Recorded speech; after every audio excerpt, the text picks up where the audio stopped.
Muy buenas noches para todos y todas. El tema que vamos a presentar el día de hoy, esta noche, es el sistema nervioso periférico. Presentado por Claudina Vanguero, Daniela Estefani Guevara, Lady Dayana Rojas y quien les habla, Julen Mosquera Cabrera. Tenemos unos subtemas dentro de estos temas que son pares craneales, pares espinales y ganglios asociados. En estos momentos yo les voy a hacer un bosqueo de lo que es el sistema nervioso periférico. El sistema nervioso periférico incluye los nervios espinales, nervios craneales y sus ganglios asociados, como grupo de células nerviosas fuera del sistema nervioso central. Los nervios contienen fibras nerviosas que conducen información hacia el aferente o desde el eferente en el sistema nervioso central. En general, las fibras referentes participan en las funciones motoras como la contracción de los músculos o la secreción de las glándulas. Las fibras aferentes generalmente transmiten los estímulos sensoriales desde la piel hasta las membranas. El sistema nervioso periférico comprende nervios craneales y los nervios raquídeos. Estos tienen como función recibir y transmitir hacia el sistema nervioso centrados impulsos sensitivos y hacia los órganos efectores los impulsos motores.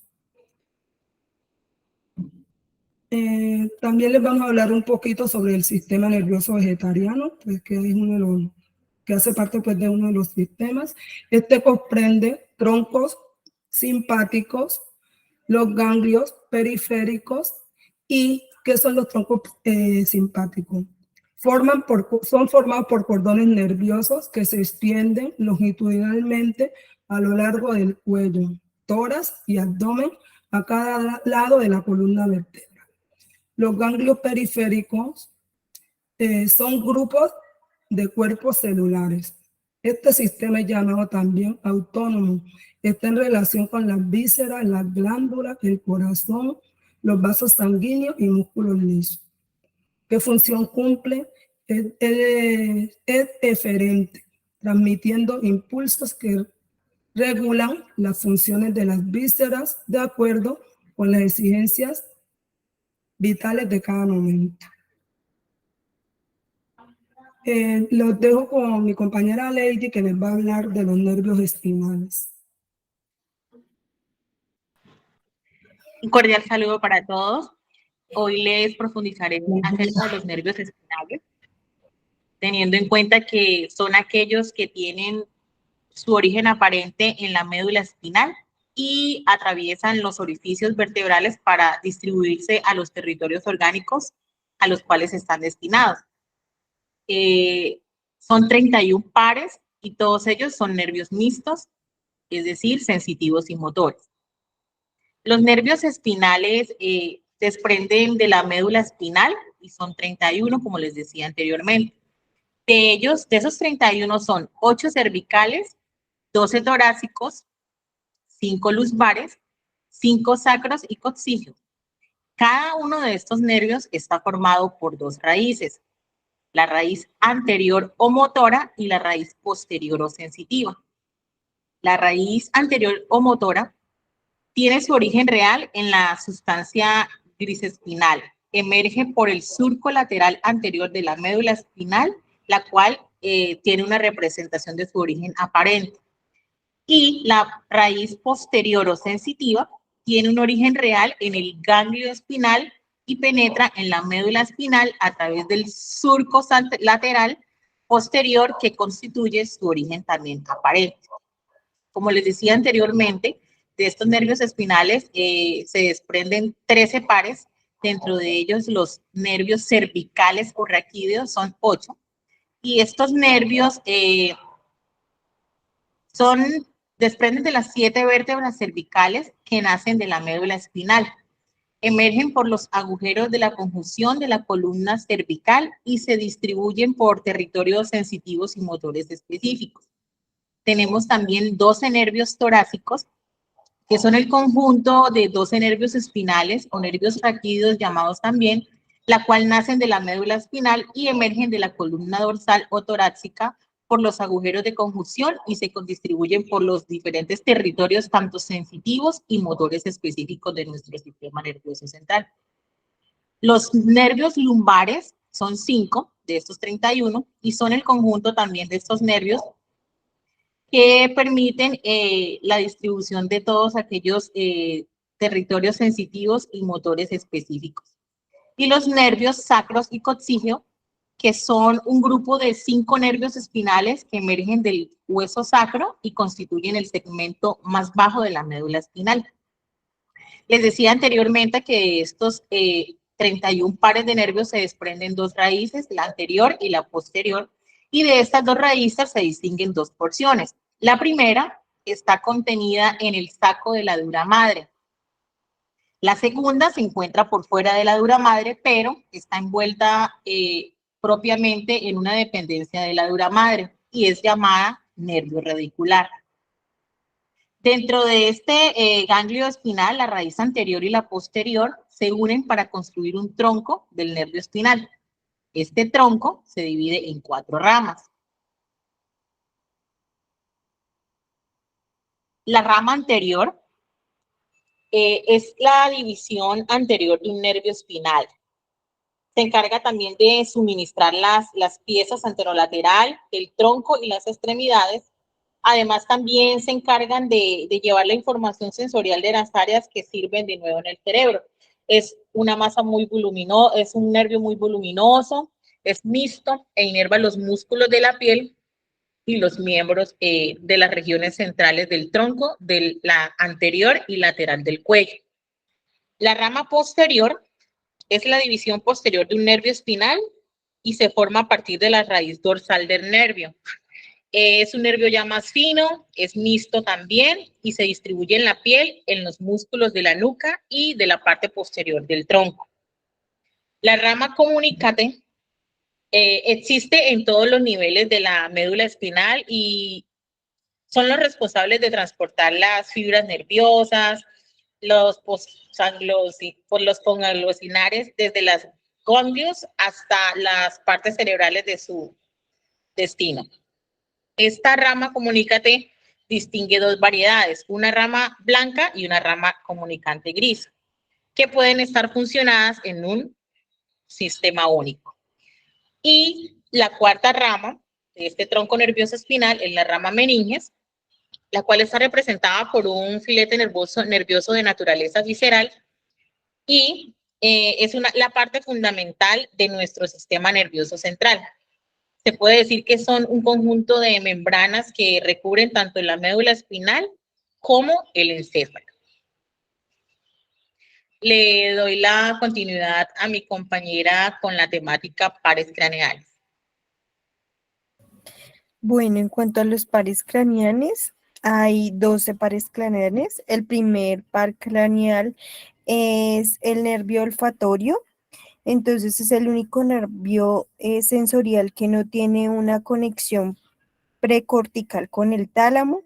Las neuronas receptoras residen en la mucosa olfatoria localizada en el techo de la cavidad nasal y los axiones de sus neuronas bipolares se extienden a través de la lámina cribosa del etmioides y termina en el bulbo olfatorio. Dicho de otra manera, las primeras neuronas nacen de la mucosa, hacen sinapsis con las segundas neuronas en el bulbo olfatorio y continúan por el tracto olfatorio para dirigirse hacia posteriormente las fosas craneales, anteriormente el surco olfatorio. Posteriormente este surco, los segmentos cisternales del sistema transcurren por medio debajo del giro del recto y del giro vitorio medieval para finalizar de manera adyacente a las sustancias perforadas anterior en 3 estrías olfatorias, que es la medieval, la intermedia y la lateral. En cuanto ofrecen a los pacientes sustancias como conocidas y no son irritantes, como lo son el chocolate, el jabón y el café, alteran las fosas nasales, incluyendo las contralaterales, y pues el paciente tiene que generalmente tener olfato en ambas fosas nasales y no en una, no en una y en la otra no. El segundo par craneal es el nervio óptico. Entonces, la vía visual va desde las dos retinas hasta la corteza visual. Las señales nerviosas de este carácter abandonan la retina a través de los nervios ópticos. En el quisma óptico, las vibras proceden de la mitad nasal de la retina, cruzan hacia el lado contrario, en donde se unen a las fibras originales en la retina temporal, opuestas para formar los tractos o cintillas ópticas. A continuación, daré a conocer las fibras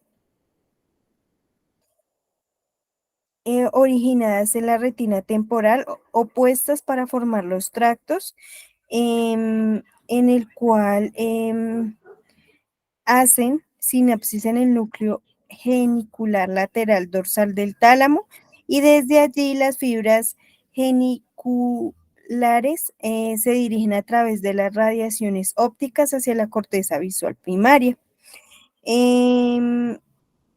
Consiste también en la evaluación de la agudeza visual en los campos visuales, en el fondo del ojo con el oftalmólogo.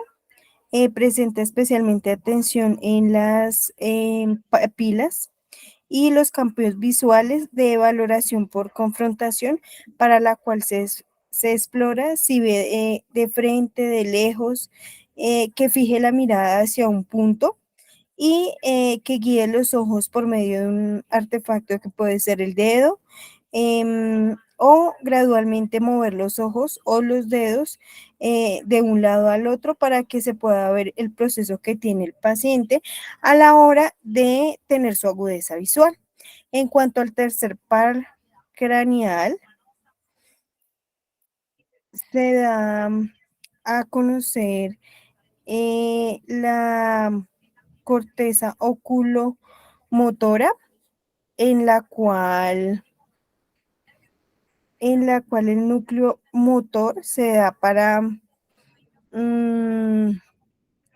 generar o constituir varios grupos de pares en las células nerviosas adyacentes a la línea media y ventricular, en las que se realiza de acuerdo del silbido o a nivel del colio superior, un grupo central de células que intervienen los esfínteres pupilares y los cuerpos ciliares, que permiten las reacciones pupilares a la luz y la respuesta de la visión cercana.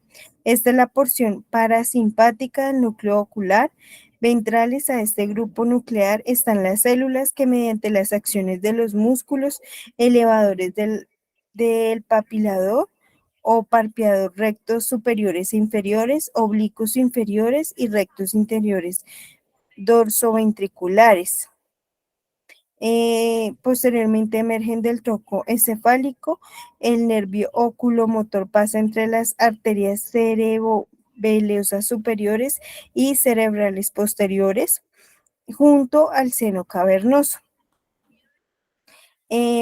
Pues principalmente se pueden generar varias actividades en cuanto a él. En el cuarto par craneal se puede evidenciar el nervio patético tronclear, el cual su salida del cráneo es por la fisura orbitaria superior. Tiene su origen real en el mesencéfalo, especialmente a nivel de la colículos inferiores. Una vez que abandona el mesencéfalo, inmediatamente se deduca y posee las características únicas de los pares craneales de su origen aparente, que se encuentra en la parte dorsal del tallo cerebral, como la muestra o como se evidencia en la imagen. En cuanto al siguiente par craneal, se da también a conocer si estas circunstancias como lo son el nervio motor ocular extremo, en el cual se da a conocer que surge de las neuronas del núcleo ocular ubicado en el cuerpo estribiado dorsal medial, hace de la protuberancia. Estos axiomas atraviesan la protuberancia y dejan como nervio ocular. Este nervio ocurre en la medínfura cerebroespinal, cruza el seno cavernoso cerca de la arteria carótida interna y sale a la cavidad craneal a través de la hendidura orbitaria.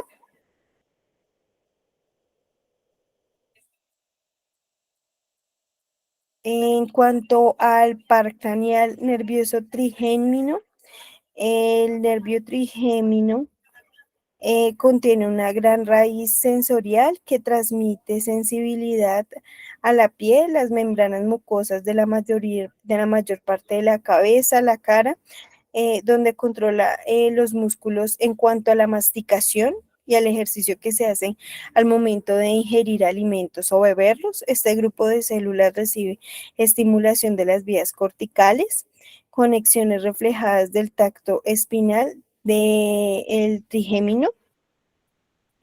En cuanto al par craneal del nervio facial, pasa a través del tubo auditivo interno, donde los ganglios forman la porción gustativa. El nervio facial contiene axiomas que se originan en el núcleo facial. El nervio sale por el agujero mastoideo y inerva al músculo de la expresión facial, los músculos dérmicos del cuello y los músculos del estribo del oído interior.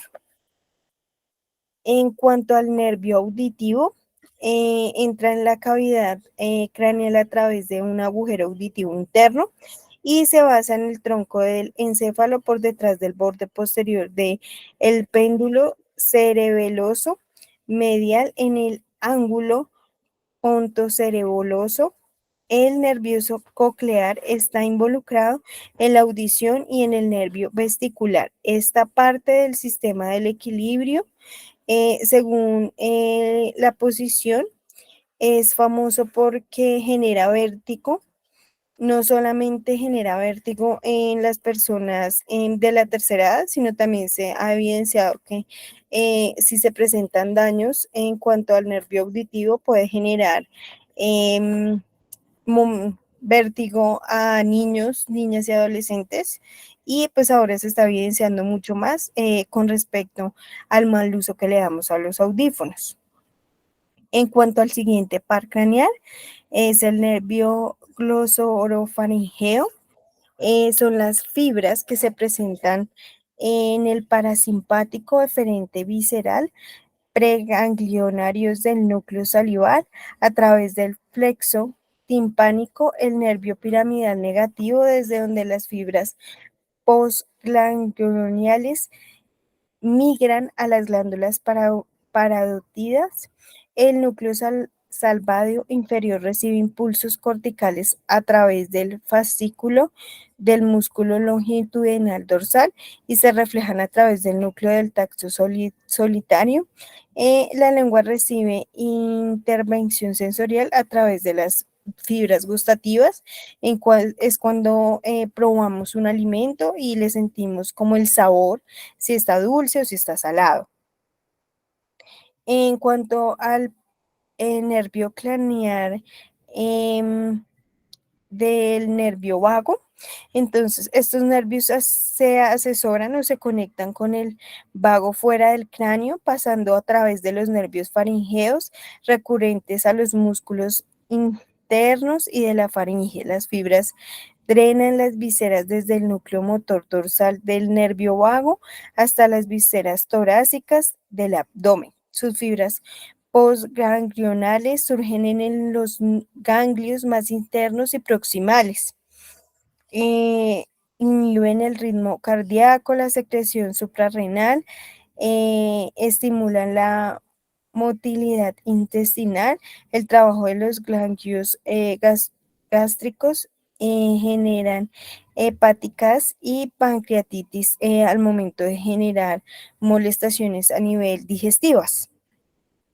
En cuanto al par craneal accesorio, este nervio se compone de dos como estructuras distintas, que son el cráneo y la columna vertebral. Están directamente relacionadas en cuanto que el componente craneal, las dendrinadas desde el nervio vago hasta el músculo laringo interno, se conecta con el nervio accesorio en el cráneo, pero forma parte del nervio vago fuera del cráneo, los cuales genera cuernos anteriores de los primeros de el quinto al sexto segmento de la médula cervical, haciéndose como raíces espinales del nervio accesorio a través del agujero occipital y sale de la cavidad craneal a través del agujero cervical. En cuanto al par craneal nervio hipogloso, entonces las fibras del cuerpo que van desde el núcleo hipogloso en la sustancia gris ventricular medial de la médula espinal emergen en medio de una pirámide del óveo para formar el nervio hipogloroso. El nervio sale del cráneo a través del canal hipogloroso y entra a los músculos de la lengua. Es cuando se generan ejercicios que se pueden llevar a cabo con toda clase de población. Algunas fibras somatosensoriales descienden desde la lengua hasta los nervios hipoglosos y termina en el núcleo del trigémino en el tronco encefálico. El nervio hipogloroso distribuye ramas motoras a los músculos maxilofaciales y maxilares en cuanto a subgeanales mediante fibras que se originan en las ramas comunicantes del primer nervio cervical. Como se evidencia en la imagen, entonces se muestran los diferentes pares craneales y su intervención. A continuación daré paso a mi compañera Daniela con los ganglios asociados. Buenas noches. Bueno, en cuanto a los ganglios asociados, como lo evidencia en la imagen, donde se señala el ganglio paravertebral y el ganglio de la raíz dorsal, estos ganglios nerviosos son estructuras en las que se conectan, en las que se concentran las células del sistema nervioso, como las neuronas y las células gliales. Estos ganglios pueden ser localizados en diferentes partes del cuerpo humano dependiendo del tipo de nervio al que estén asociados. Están los ganglios periféricos que se encuentran fuera del sistema nervioso central, mientras que los ganglios centrales se encuentran dentro del sistema nervioso central, como en la médula espinal y el cerebro. Los ganglios nerviosos reciben información de los receptores sensoriales y la envían al sistema nervioso central para su procesamiento y una respuesta adecuada. Es por esto que son sumamente importantes para el funcionamiento del sistema nervioso y del cuerpo humano. Esta aglomeración de neuronas se encuentra protegida y rodeada por una cápsula o capa de tejido conectivo, como lo pueden ver en la imagen, que la mantiene unida y le da el aspecto de ganglio. Las funciones de estos ganglios nerviosos son la de recibir y procesar la información sensorial recibida y enviarla al sistema nervioso central y el periférico para su procesamiento. También pueden realizar cierto procesamiento de la información sensorial de forma independiente del sistema nervioso central, permitiendo una respuesta rápida a estímulos importantes. Estos ganglios nerviosos tienen un papel importante en la regulación del sistema nervioso autónomo que controla funciones corporales involuntarias como el ritmo cardíaco, la digestión, la respiración, entre otros. Son capaces tanto de recibir estímulos como de enviar información necesaria para actuar ante ellos. De manera general, los ganglios nerviosos centrales, como los ubicados en la médula espinal y el cerebro, tienen una función reguladora en el sistema nervioso, permitiendo la comunicación y coordinación entre diferentes partes del sistema nervioso. Por esta razón, su alteración puede significar grandes dificultades en la función motora o sensitiva del cuerpo. Tal es el caso de enfermedades como el Parkinson, donde se encuentran afectados ganglios basales. ¿Cuáles son los tipos de ganglios nerviosos? Vamos a ver. Hay una clasificación de los ganglios, los cuales son el ganglio nervioso sensorial o espinal, o también llamados sensitivos, ya que estos se dividen de acuerdo a cómo se procesen estas estructuras. Entonces, los ganglios sensitivos o ganglios nervioso sensorial o espinal son aquellos encargados de recibir y enviar al sistema nervioso central los estímulos provenientes del medio exterior, es decir, todos los sentidos, el del tacto, del gusto, del olfato, el oído y la visión. Ahora vamos a ver el ganglio nervioso autónomo o vegetativo. Estos también cumplen una función, la cual son los encargados de recibir y enviar a los órganos efectores o músculos la información proveniente de los nervios sensitivos para que ejecuten una función. Por lo tanto, se encargan de la función motora. Y estos ganglios autónomos a la vez se subdividen en dos grupos, lo que son ganglios simpáticos. Estos se encuentran a ambos lados de la médula espinal y forman parte del sistema nervioso simpático. Y entre sus principales funciones están las de transmitir información acerca de aquellos acontecimientos que presenten algún riesgo para el organismo humano. También tenemos los ganglios parasimpáticos, ubicados en las paredes de las vísceras que inervan estos ganglios, los cuales forman parte del sistema nervioso parasimpático. También podemos hablar de dónde están en su mayoría en general ubicados estos ganglios nerviosos, ya que estos están por todo el cuerpo. Sin embargo, pueden tomar algunas ubicaciones dependiendo del tipo de ganglio que sean. Eso se debe a que de allí parten los nervios sensitivos a lo largo del cuerpo. Tienden a ubicarse en la médula espinal, cerca de la raíz dorsal y ventral del nervio raquídeo. Por el contrario, los otros ganglios que son autónomos están ubicados a lo largo del cuerpo, cerca de sus órganos efectores o de las vísceras, lo que les permite ejercer esa función motora que anteriormente mencionábamos. Muchísimas gracias por la atención. A continuación presentaremos aquellas referencias bibliográficas donde pudimos recolectar información acerca del sistema nervioso periférico. Muchísimas gracias por la atención.